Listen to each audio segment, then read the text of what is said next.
Do you get stuck while doing the role play? Or do you feel confused or go blank about how to move from one task to another?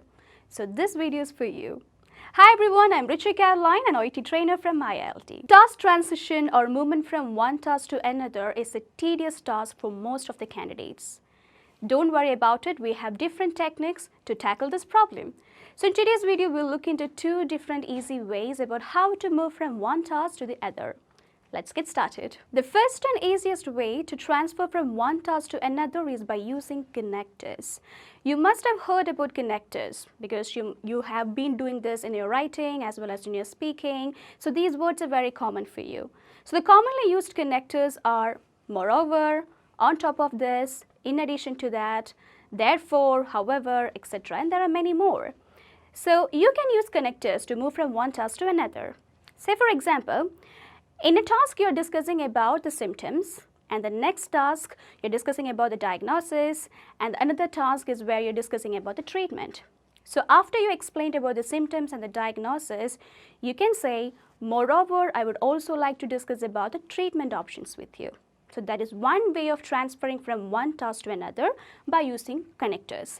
So here the thing you have to notice is that when you're using connectors, you have to select the appropriate connector according to the context of the role play. So that is the only thing you have to focus here. That's the first way to transfer from one task to another.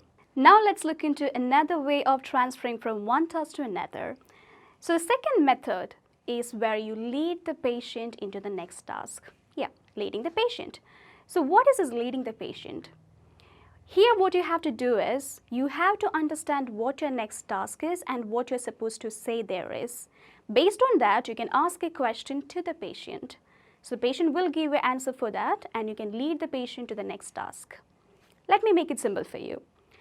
Let's see the same example which we discussed earlier. In a particular task, you're describing about the diagnosis and the next one is about the treatment options.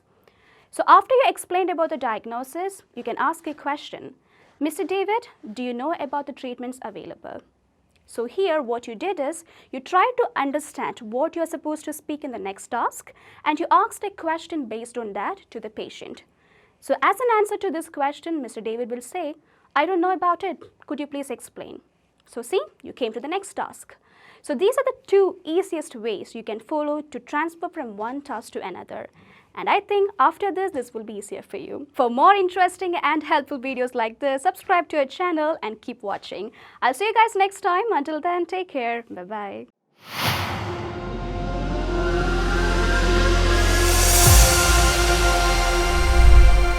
IILT, it's my cup of tea.